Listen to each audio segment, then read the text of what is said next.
Japan has so much more to offer than just Tokyo, Osaka, and Kyoto, and if you agree with this statement, you should be adding Kobe to your Japan travel itinerary. You would most probably know it as home of the world-famous Kobe beef, but it is so much more than that. This charming port city also offers beautiful waterfront views, beautifully preserved traditional architecture, which is, by the way, a mix of Japanese and European, and also home to Japan's largest Chinatown. In this video, I'm going to show you how I spent a day in Kobe, Japan, as well as share some tips and tricks that are going to help you navigate to, from, and around this beautiful port city. Basically, you'll be equipped with everything you need to know to hit the ground running, and if you're still not convinced about visiting this beautiful port city, well then it is my personal mission to have you add Kobe to your Japan travel itinerary by the end of this video. And so without further ado, let's get into it, shall we?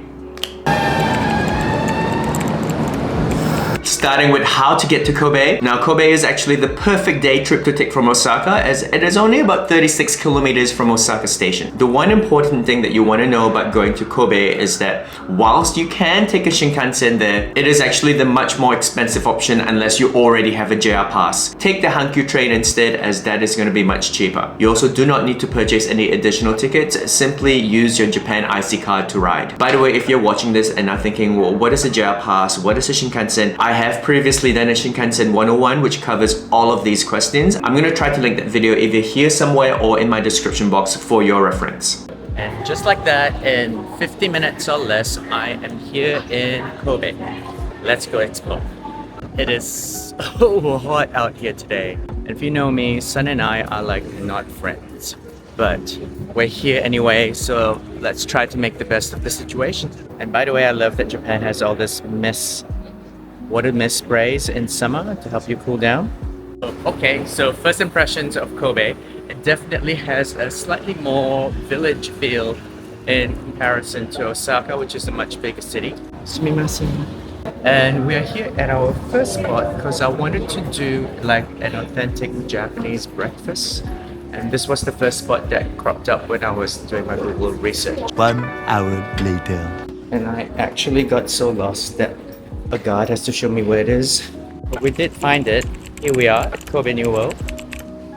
So I actually came in here to get an authentic Japanese breakfast, but somehow I've ended up at a donut store. But them donuts do be looking pretty good, so let's give it a go. I got a lemon glazed and a chocolate filled one as well.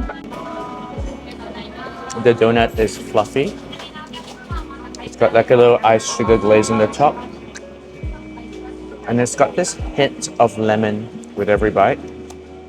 And I think it's because it's in the dough. And though my discovery of this place was sort of accidental, the original donut factory located inside the Kobe New World is a spot that has gone viral in Japan, not just for their freshly made donuts that are crispy on the outside and fluffy on the inside, but also for their unique seasonal flavors.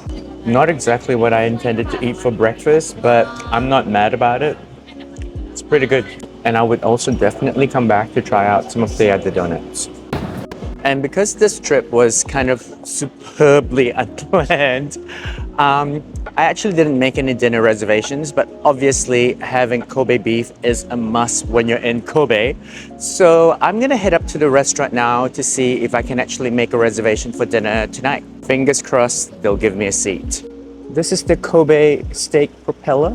I'm gonna go in and find out if I can score a spot tonight. Okay, so good news, I was able to secure a reservation. Steakhouse Propeller is so popular, in fact, that they actually have 2 different seating locations. The first location here that I showed you in the video is completely booked out, but thankfully I was able to secure a seat at the second location for tonight. So I'm gonna be able to fulfill my wish list of having Kobe beef in Kobe. But if you recall our little breakfast mishap, you will remember that I wanted an authentic Japanese breakfast, and for some reason that's still on my mind. It's now lunchtime, and so I'm gonna drop by this place that I already know is gonna be good. Shinpachi Shokudo is a well-known local favorite known for serving up simple, hearty, home-style meals, and they are especially known for their grilled fish set meals that taste just like any comfort food should. You will actually find this popular local chain across all the cities in Japan. In fact, if you have previously watched my Japan travel itinerary video or are following me over on TikTok and Instagram, you would be aware that I went to their Tokyo outlet. Hi. Arigatou gozaimasu. Okay, so I got my Japanese breakfast. We've got some natto, the fish, miso soup, ginger, a raw egg, and some rice. Also got myself a spoon because I'm Asian, but not real. This is the best Japanese breakfast that I've had this trip, and honestly, so good.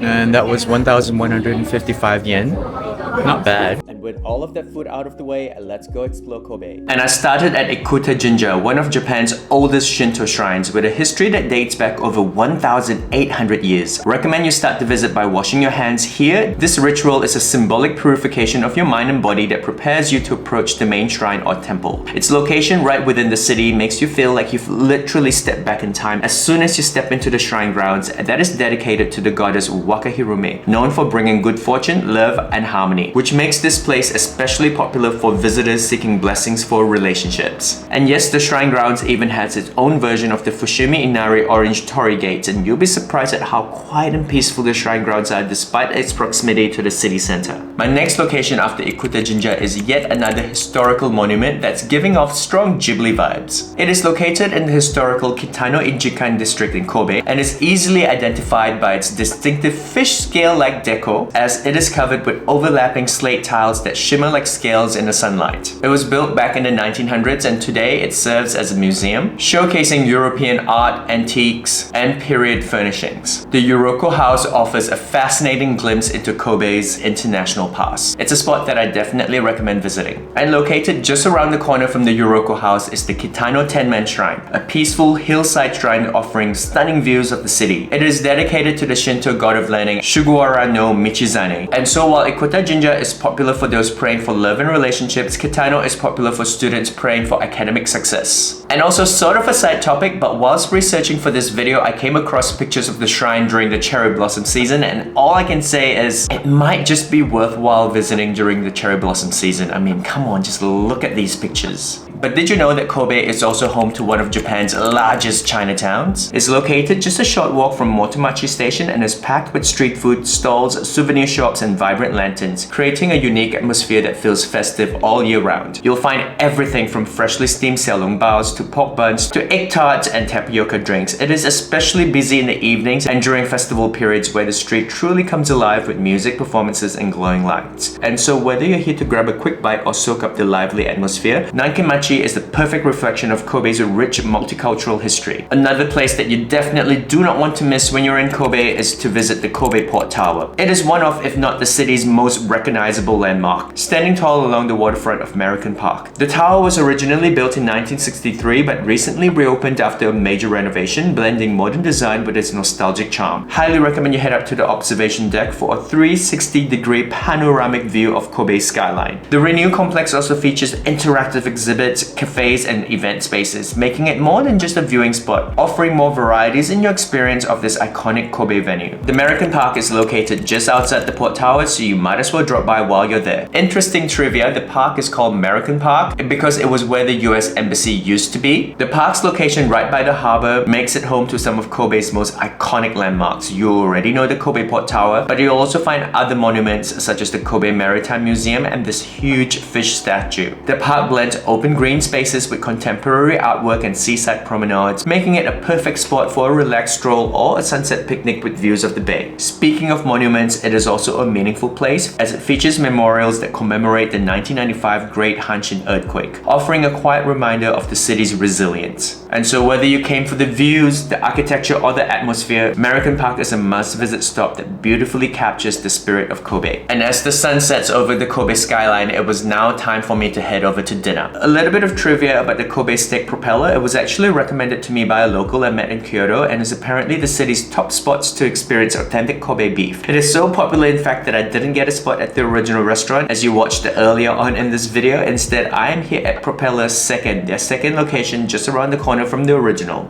So if you want to try Kobe at this restaurant, there really only is one Kobe rib steak course. Starts with an appetizer, a soup, and then the Kobe beef, rice or bread, dessert, and then an after-meal drink. And it comes up to about 9,700 yen, a bit expensive for Japan, but not too bad for Australia. So it's about 100-ish Aussie dollars.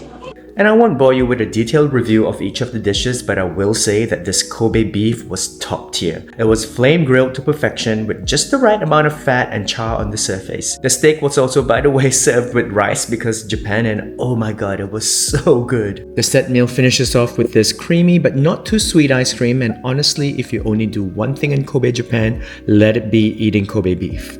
Alas, it was time for me to now leave Kobe, and even as I board my train back to Osaka, I'm already reminiscing about all the amazing things I've seen here. Kobe, I am gonna miss you. And just like that, my one-day adventure in Kobe is done. I am now officially heading back to Osaka for the night. Today's video is a little bit more unstructured than my other videos, but I do hope that you found some value in this in terms of figuring out what to do if you're in Kobe. And if it has, don't forget to like, comment, subscribe, share, all the good things that you know are gonna appease those holy YouTube algorithm gods, but much more importantly, would just make my day as a content creator. Specifically, if you do have a comment for me, don't forget to leave a comment in the comment section, as I do love hearing from the people who watch my videos. And if you are planning a trip to Tokyo, Osaka, or Hiroshima and are wondering what to do in those cities, I've also previously done travel guides for those, and I'm gonna link those at the end of this video so that you can go ahead and watch those next. If you got to this point of the video, as always, I hope that you have a fantastic day ahead, or that you've already had a good day. And as always, I will see you real soon in the next video.